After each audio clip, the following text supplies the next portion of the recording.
On today's episode, we break down Texas rigs, Wacky rigs, Shaky heads, and Ned rigs, including their strengths and weaknesses, and in what situations you should reach for one versus the other three. We also have yet another acquisition of a staple fishing brand, and we answer some listener questions about sponsorships, spoons, and making your own tubes. All of that and more on this episode of Tackle Talk. Hello, everybody. I'm Bill Dance, and you're listening to Tackle Talk.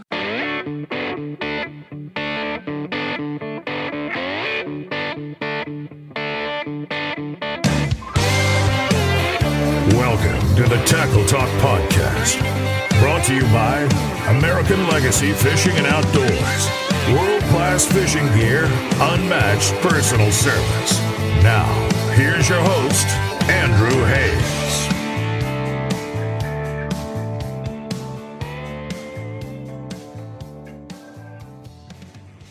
Hey everybody, welcome back to another episode of the Tackle Talk Podcast. As always, we are brought to you by American Legacy Fishing and Outdoors. Headquartered in Evansville, Indiana, right here in the Midwest, they are your number one stop for brand new rods, brand new reels, line, baits, anything you could need, but also a huge selection of used fishing gear as well. If you're on a tight budget, like I know so many of us are, if you had your eye on a certain rod or a certain reel, be sure to check their used gear section often. They're always updating it with rods and reels from Shimano, Daiwa, G. Loomis, Dobbins, 13, Duckett, Abu Garcia, all of your favorite brands. Go check them out. But aside from that, they also plain and simple just have the best customer service that I've ever experienced from a fishing company. I know a lot of you have got to experience that as well. They actually care about you. They want to make things right. They want to get you the best gear at the best price as fast as possible with zero hiccups. That's what they're there for. Heaven forbid you do have a hiccup. American Legacy Fishing, I have seen them bend over backwards to make sure that they make people happy versus those other companies that just kind of say SOL. You don't get that with ALF. So be sure to head over to www.americanlegacyfishing.com. Check out everything they have to offer. And as always, you can use code TACKLETALK10. Tackle Talk 10 saves you 10% on almost everything on the website. Some exclusions apply, not many. Almost everything on that website. 10% off with code TACKLETALK10 over at www.americanlegacyfishing.com. All right, everybody. The first item of business today is a story that we've heard 1,000 times recently. Big conglomerate fishing company buys small family-owned fishing company. True, independent fishing companies are a dying breed these days. It seems like there were only a few semi-big names left on that list of everyday fishing companies that were family-owned, and that list just got a little smaller because, let's check the headline here, it says, GSM Outdoors acquires RoboWorm. So the article here from Wired to Fish says GSM Outdoors is proud to announce the addition of a RoboWorm to its family of brands. Founded in 1989, when Greg Stump partnered with his father Harvey to start what they called his dream job, RoboWorm has become a soft plastic staple in the fishing industry. The California-based manufacturer has built a reputation for high-quality, custom-poured worms. Then there's a quote in here from Robert G., who is one of the GSM pros, about how excited he is that GSM is adding RoboWorm, which of course makes sense, right? If you're a pro, you have another brand now that you're allowed to use. So yeah, from the pro side, that makes sense. And then there's a quote from GSM's Senior VP of Fishing. Now, interesting enough, there's no quote from RoboWorm. And I feel like usually these articles have some sort of quote from the previous owner about how excited they are to join whatever big company is acquiring them and putting their customers at ease a little bit that their product won't change, all of that kind of thing. We've seen it time and time again. This time, we don't get that. So a little quirk there, but GSM, as we know, recently acquired Dobbins Rods this year. They own Bill Lewis and Rattle Trap. They own Big Bite Baits, Buckeye Lures, Phoenix Rods. They own the Frog Factory, Yamamoto, Steel Shad. I think they recently just acquired K&E Tackle, which I believe is more of like a crappie brand, but an ever-expanding line of fishing companies that are coming under their umbrella. Now, some of those, like Bill Lewis, Phoenix, Big Bite, things like that, they haven't really messed up too much, they haven't changed too much, and they've been fine. But then there have been some weird quirks, like when they took over Yamamoto. ago. They rebranded all of their packaging with a logo that looked like they paid $7 for it on Fiverr, which I don't think looks nearly as good as it did when Gary owned Yamamoto, but that's a whole different thing. They gave them some really cringy online marketing that looked like they gave, control of the Instagram to some 13-year-old and was posting things that were like out of season and just weird and mislabeled and really just incongruent to the overall Yamamoto brand. But that was their attempt, I think, at modernizing that brand, because probably in some focus group, they had a group that said, hey, we need to refresh this. It's old and it's stale and we need some new ideas. And their new ideas are terrible logo, weird packaging, weird, cringy marketing, and that was like, GSM's sort of influence on Yamamoto going forward. But at least right now, GSM hasn't ruined any of the true products that they've purchased, and not ruined, this is the wrong word, but maybe with the exception of like Buka Brands, which is Mike Buka, who owns, Bullshad and all of those type of things. He has a side venture or a side company that he kind of started with GSM, and it's called Buka Brands, where they make like plastic,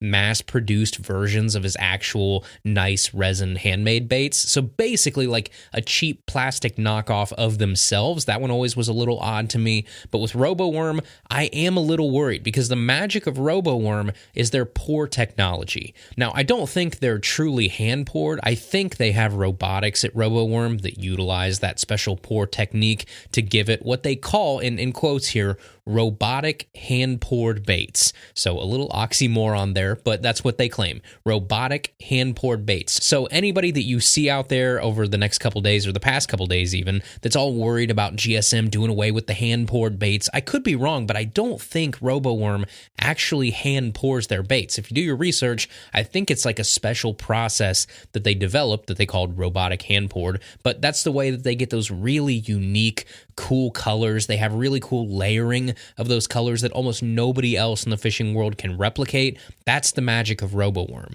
So hopefully RoboWorm remains unaffected by this and we still get that exact same coloring, the exact same pours that we've come to know and love from RoboWorm. But with that being said, don't be surprised if you see a new logo or new packaging down the road, as GSM does have a track record of doing that when they deem a rebrand necessary. But in the big picture here, the fishing world just continues to shrink in terms of ownership.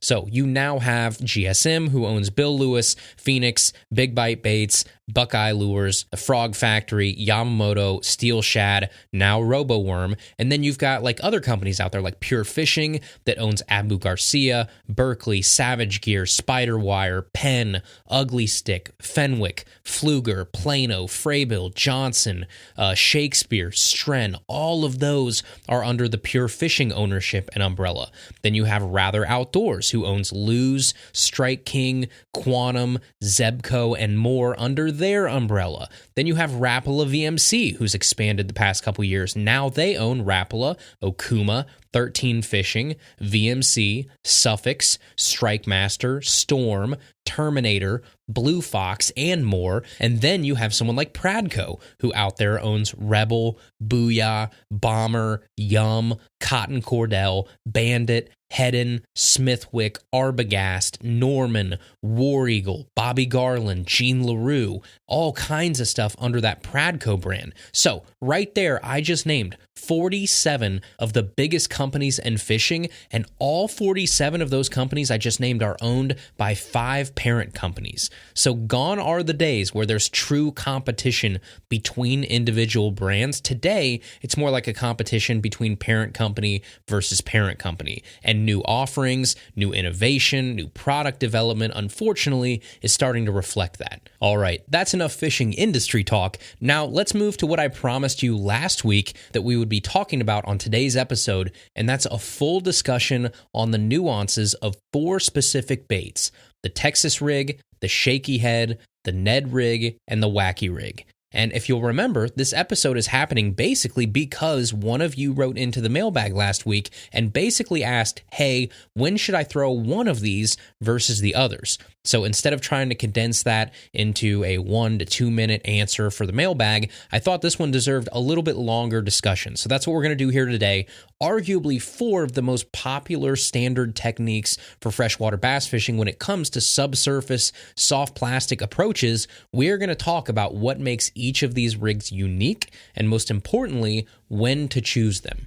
So let's start with arguably the most popular of the four, the Texas rig. Now, we all know what a Texas rig is. It's some sort of worm hook or offset hook with a soft plastic rigged weedless, and then you've got like a bullet weight or a worm weight that free slides up and down that line just above the hook. Now, there's quite a few variations of a Texas rig, including weightless versions where you have absolutely no weight above that hook, and the entire weight of your rig is just the hook and the soft plastic. Then you have like a pegged Texas rig where you're utilizing a bobber stop above the sliding weight to keep that weight closer to the eyelet of the hook and to keep your overall rig, your hook, your plastic, and weight more compact. Now, the benefits of a Texas rig are pretty simple. It's weedless, since you're typically either burying that hook point completely in the soft plastic or you're texposing it, which is where you just barely tuck that hook point into the plastic on the other side of that bait. But either way, this is meant to go anywhere, do anything at any given time. It's that type of rig. So weeds, no problem. Brush, no problem. Rocks, no problem. Anything in between, a Texas rig can handle. So that's benefit number one, is just the sheer design of this rig means it's not scared of any situation. You can throw a Texas rig or some version of a Texas rig in places that you just can't throw almost anything else. Now, another benefit of a Texas rig is the sheer versatility because of the huge number of soft plastics at your disposal for a Texas rig. You can use anything. You can use a 12-inch mag worm all the way down to like a 3-inch beaver style bait. Everything is fair game for a Texas rig. It's not like some other options out there where you're limited because of the terminal tackle required for that particular technique. We'll talk about some of those here in a minute. With a Texas rig, you can go from like a 1/0 hook to a 5/0 hook, anywhere in between, bigger, smaller. They make all kinds of hooks that you can use for a Texas rig, which means you're not limited by any sort of soft plastic. If you've got a really thick soft plastic, okay, use a beefy EWG worm hook, no problem. If it's thin soft plastic and you want a lighter wire hook, no problem. 8-inch bait, okay, go like 4 to 5/0 hook. If you want to use a 3-inch pit boss, okay, go down to a 1/0 or a 2/0 hook. There's so many things you can do with a Texas rig in terms of versatility. So far here, we're looking at a technique with almost unlimited customization options because of the wide array of soft plastics and hooks and weights that you can use, and no limit to where you can throw it. But what's the big reason that you would pick a Texas rig over some of the other options out there? To me, I'm going to pick up a Texas rig if I'm trying to maximize my strike rate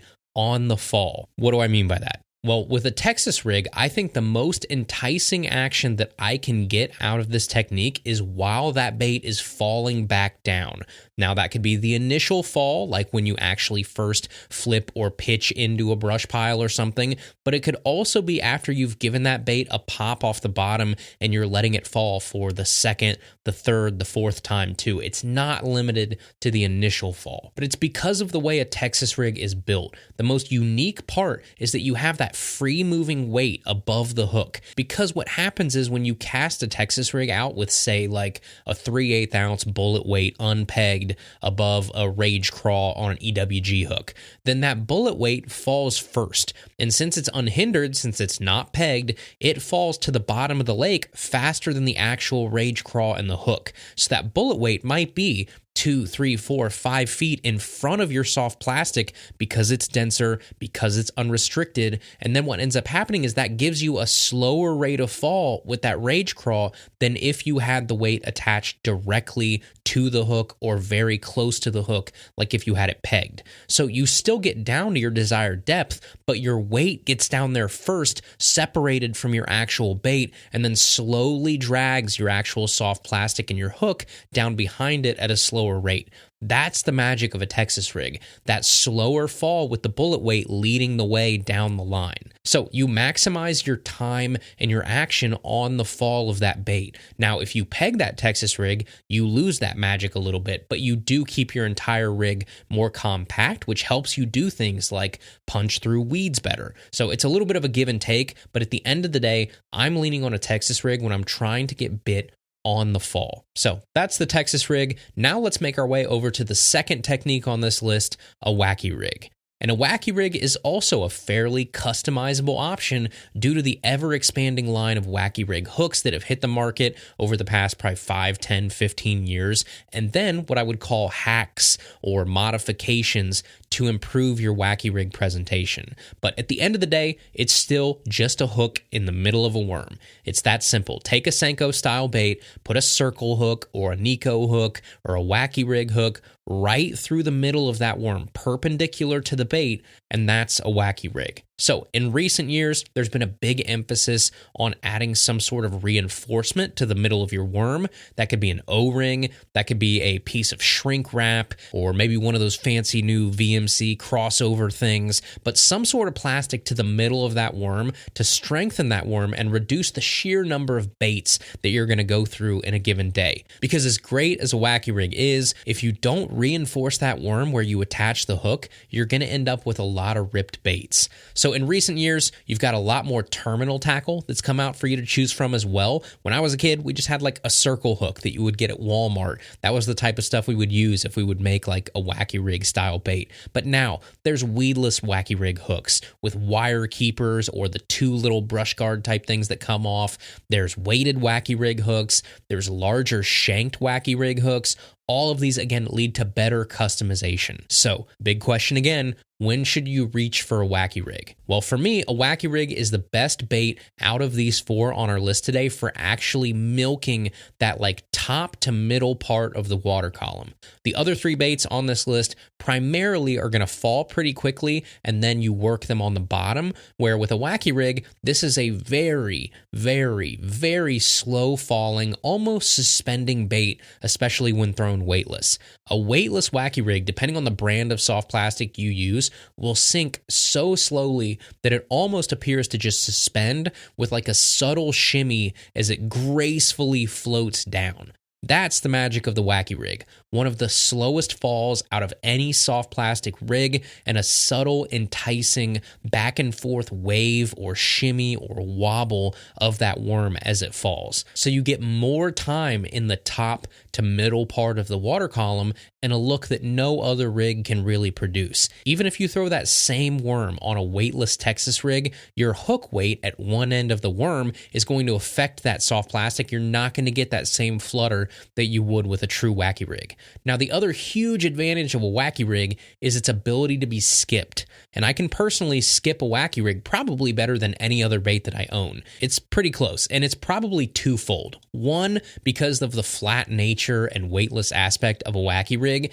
but then 2, I'm often throwing a Wacky rig on spinning gear, so there aren't as many worries about bird nests, especially for like beginners or even intermediates when you're actually out there and making long skips. Now, those 2 things together are why this is such a deadly bait around things like docks. When you have a dock that you want to skip under and then milk that upper portion of the water and reduce that rate of fall because the water's not very deep under that dock, that screams Wacky rig to me. And the same thing can go for like any juicy overhanging tree in shallow water or something like that. Skip it under there, milk the fall. Now, I'm also going to pick up a Wacky rig versus the other 3 when the bite is super tough and those fish just need to be finessed like nothing else can finesse them. And really, a Wacky rig can do just that. Dead sticking a weightless Wacky rig is about as finesse and subtle as it gets. So around finicky fish, around pressured fish, super clear water, a Wacky rig is going to be one of my go-to picks. So for shallow water, for skipping under obstacles, for pressured or finicky fish,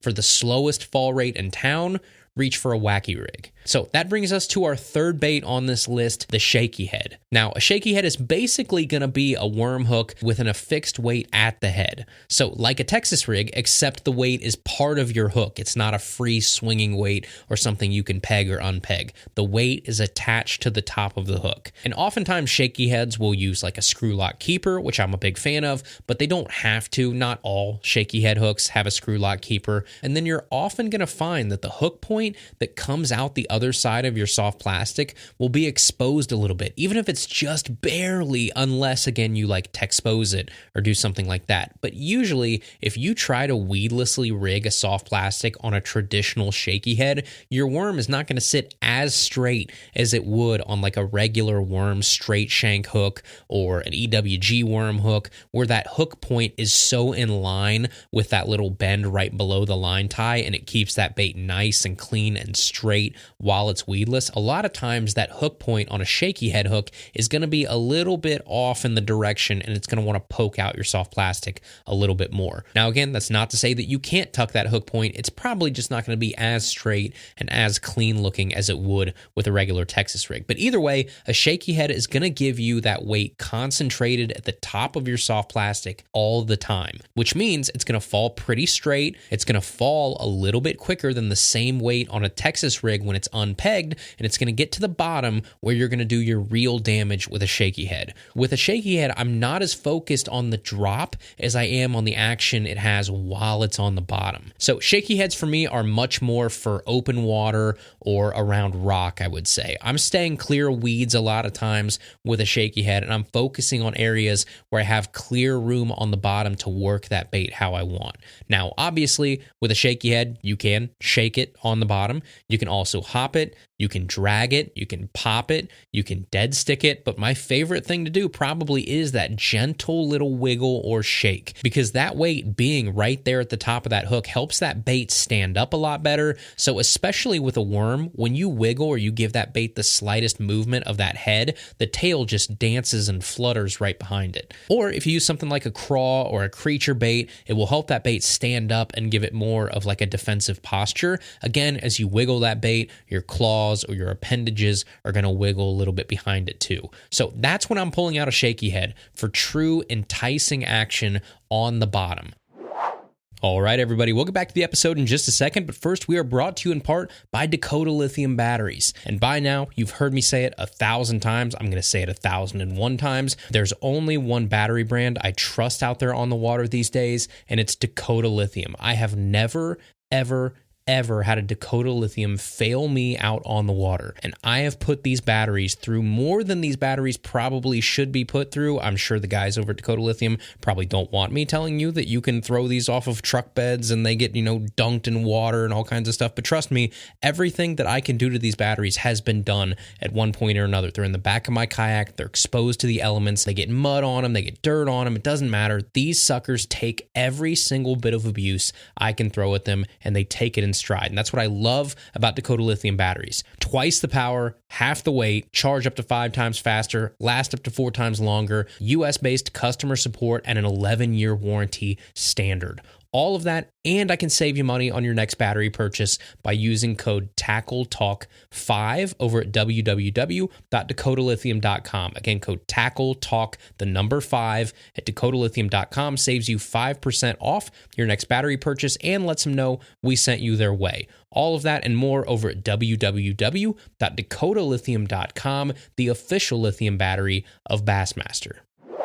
And then that leads us to our last choice here, the Ned rig. And for this conversation, we're talking about a true Ned rig, not these adaptations over the past few years that have basically become like a small Texas rig or a small shaky head. I'm talking about a lightweight mushroom style head with a small stubby soft plastic on it and an exposed hook out the back. That to me is a true Ned rig. So with an actual Ned rig, this is a tricky one because there's the way that everyone seems to fish a Ned rig these days, and then there's the way that Ned Katie and all the forefathers of this rig intended it to be fished. So the way that most people fish it today is sort of hopping it or subtly working it off the bottom like an ultra finesse bottom contact bait. Now the problem with that is you've got an exposed hook. So if you are around anything, rocks, wood, grass, anything at all, it's snag city. So be prepared to lose a lot of Ned rigs.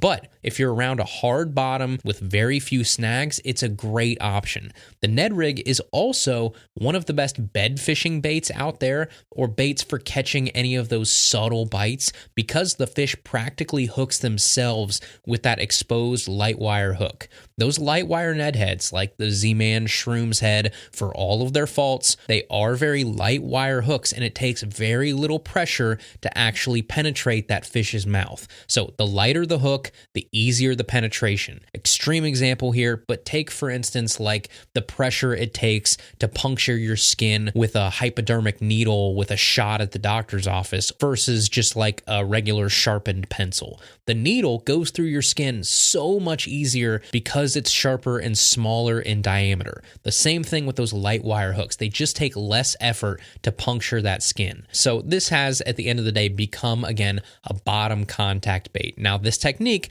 I would pick up in relatively open water, on light gear, or in situations where it might be hard to feel the actual bite and I want some help and kind of have that fish sort of hook itself a little bit. I'll reach for a Ned rig. Now, if you want to fish this the way that Ned and those guys meant it to be fished, there's like 5, 6, 7 different ways to fish this bait. I mean, they swim and pause it. They stroll it. They almost work it more like a fluke than a Ned rig sometimes. Go back and listen to our episode with Ned Cady from a couple years ago. He breaks down every single way that they actually intended a Ned rig to be fished, and it's fascinating because nowadays we don't do 95% of that stuff, but maybe we should, because Ned is still out there in Kansas wearing out fish on all of these different retrieves of a Ned rig when we just fish it off the bottom and drag it around here. But in those situations that we're talking about where you actually stroll it or you swim and pause it, it almost becomes something completely different that doesn't fit so much into this list as it does maybe with like a jig head minnow or a soft jerk bait, that type of territory. But it becomes way more versatile that way if you fish it like Ned and those guys do. Okay, so that's the Ned rig. So that makes it through our 4 baits on this list. And if we zoom out real fast here and just look at the original question that came into the mailbag, when would you pick one of these over the others? It basically comes down to a Texas rig is going to be my go-to when I'm trying to get bit on the fall, or if I'm in a situation where the cover is just too much and not conducive to any other technique. I'm going to reach for a Wacky rig when I'm fishing in situations where I need to skip, or if I need to really maximize my time at the top to middle of the water column or around ultra finicky fish and situations. And then I'm going to reach for a Shaky head when I want to maximize my action on the bottom, whether that's hopping or shaking that bait. And then the Ned rig is just going to be a little bit more for open water or hard bottom with less snags when I almost want zero action out of that bait and something very subtle to just sit down there and be present. So there you go. Now, there's a lot of situations that you can go into these 4 that we didn't talk about, but when we want to really talk about simplifying it and speaking generally, that's kind of how I look at these 4 rigs. So I hope that helps answer the original question from the mailbag from last week, and hopefully some of you found that interesting and helpful. Okay, and speaking of the mailbag here, it is that time of the week. Let's take a few questions to end today's episode from the mailbag, powered by Dakota Lithium. This is the Tackle Talk Podcast Mailbag, powered by Dakota Lithium Batteries. Adventure awaits at dakotalithium.com. All right, the first question here is from Gary, and he says, first off, awesome show, brother. Your content is great. Every Tuesday, I listen to you on my way to and from work. I almost always learn something new. I recently caught my PB Smallie using tips from the show. Now, on to my question. Do you know about making your own plastics, more specifically, tube jigs? I use them religiously and would like to get into reusing plastics. I'm just not sure of a good mold or injector, or if there's a good set to get. It's all new territory for me on that front. Thanks, brother. Best of luck, and God bless you.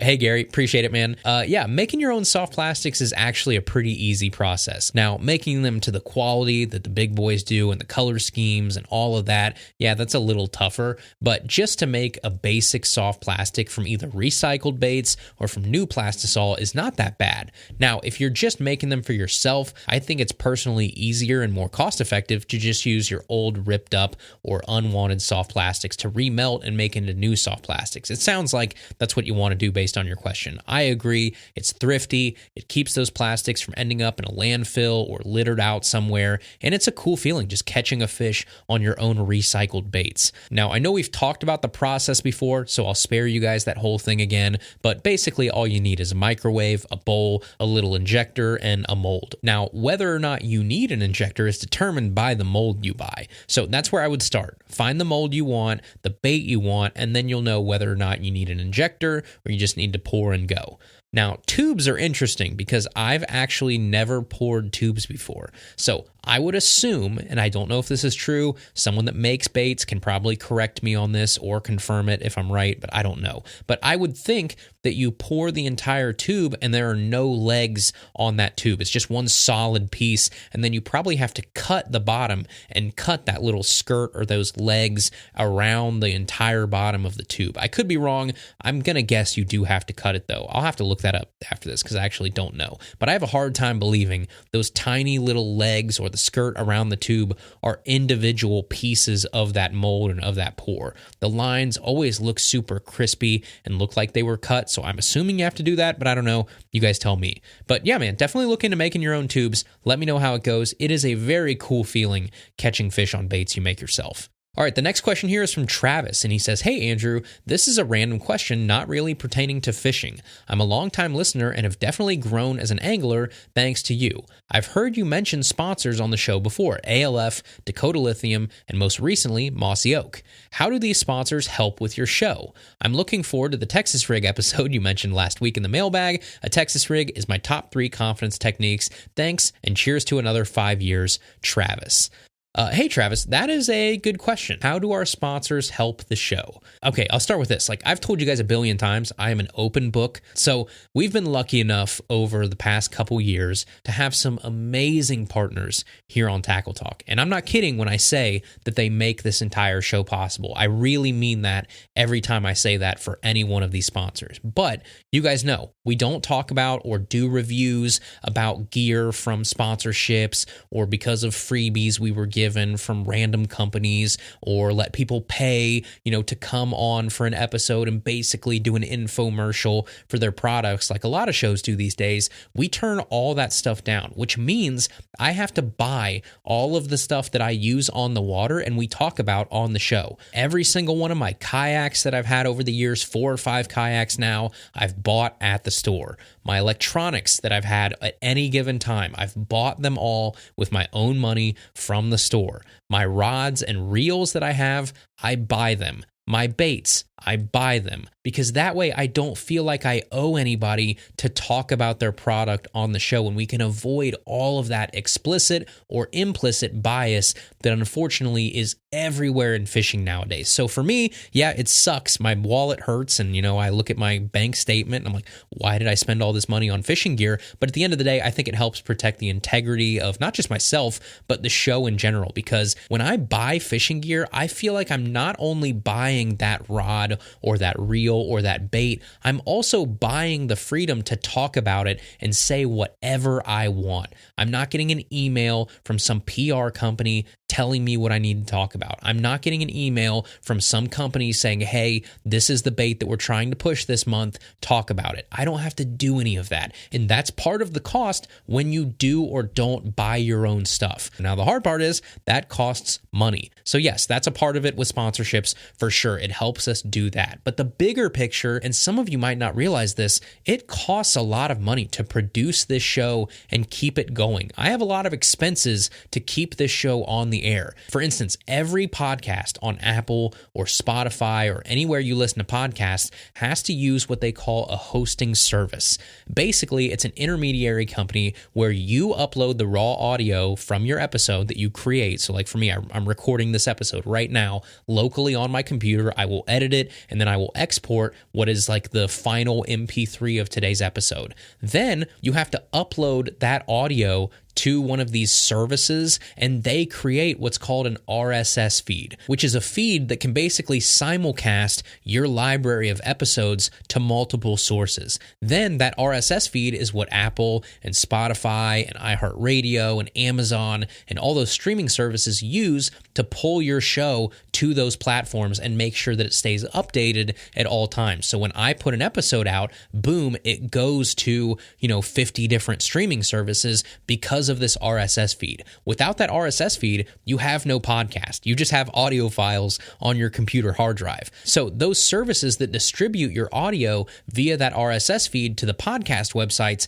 that's a third-party company that everybody uses. There's a billion different options out there, but most of them cost money. And there are services that will do it for free, but usually there's a bandwidth limit, meaning the more people that listen to your show, the more bandwidth it uses from your hosting site, and the more bandwidth you need combined with the more audio that you upload means you have to pay more per month. So basically, as your show grows, it becomes more expensive. Now, I've actually been kicked off of a hosting site before because we use too much bandwidth and quote unquote passed their fair usage guidelines. So that basically meant at the time there were too many people listening, which was a good problem, I guess, to have, but it meant that the plan I was paying for was not keeping up with our listener base. So now we're all set. We have a great company that we use. I absolutely love them, but that costs money. Then I have website fees for each month to keep TackleTalkPodcast.com up and running. I have video call fees each month for our guest episodes where I use Zoom Premium. So Zoom Premium costs money every single month. I have equipment. I have microphones, interfaces, software fees, licensing fees for Adobe each month is getting crazy nowadays. I just had to upgrade my internet to handle Zoom calls each month.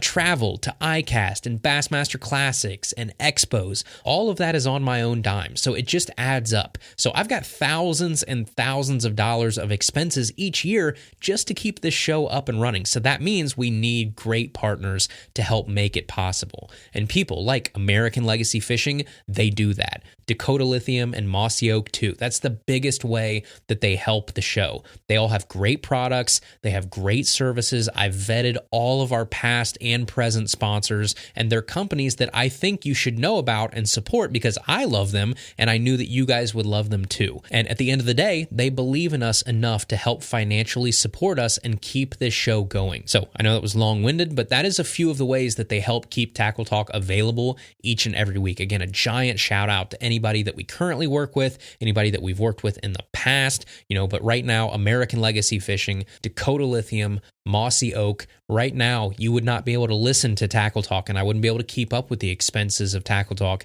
if it wasn't for people like that. So thank you. Huge hat tip to all of our partners. We appreciate you more than you know. Great question. All right, and the final question here is from Felipe, and he says, "Hey, Andrew, I'm 23 from Texas, and I recently got back into kayak fishing when I traded a simple rifle for a Hobie PA-14 with a bow-mounted Minn Kota with iPilot. Anyways, I've been hitting my local lake, but I just can't seem to find any largemouth. I've caught a couple of white bass, but that's not what I'm after. I know the fall transition is one of the toughest times a year to catch fish, so after a long day of fishing without a bite, it's easy to get discouraged. Then I came across Magnum flutter spoons. They seem like an answer to my prayers, especially when these fish have seen every lure at Walmart. I've watched a ton of YouTube videos on them, and they seem like a great choice for the fall. I would love to hear your opinion on them. Also, I want to start fishing local tournament trails next year, but I feel like if I can't even catch fish in my backyard lake, then what makes me think I can go out and compete on other lakes? Thanks for all the helpful information and keep it up. P.S. You're the only podcast I actually listen to every week." Hey, Felipe, thank you, man. I appreciate it. Mag flutter spoons.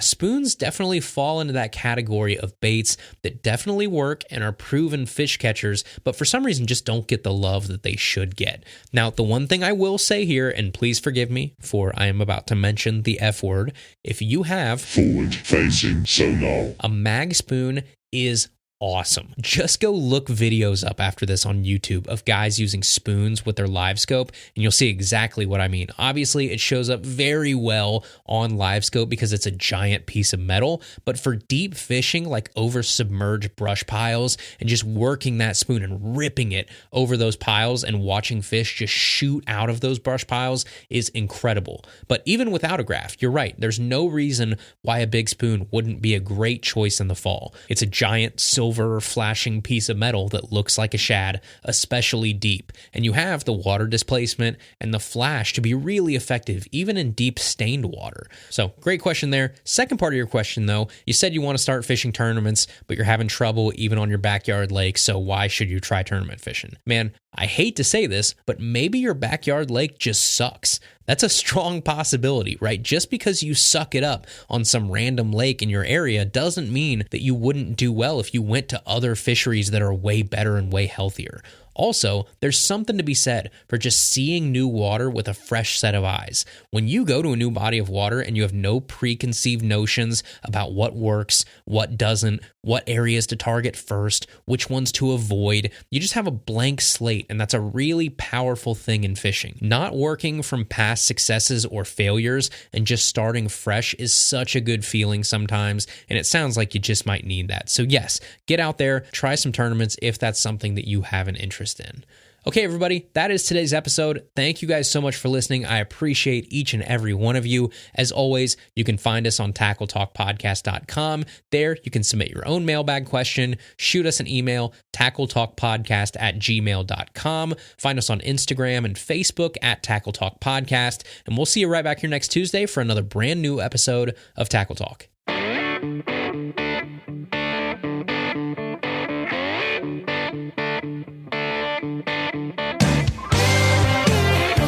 Thank you for listening to the Tackle Talk Podcast. Tackle Talk is produced by Andrew Hayes. Copyright 2021. Please subscribe on Apple Podcasts, Spotify, or wherever you listen to podcasts.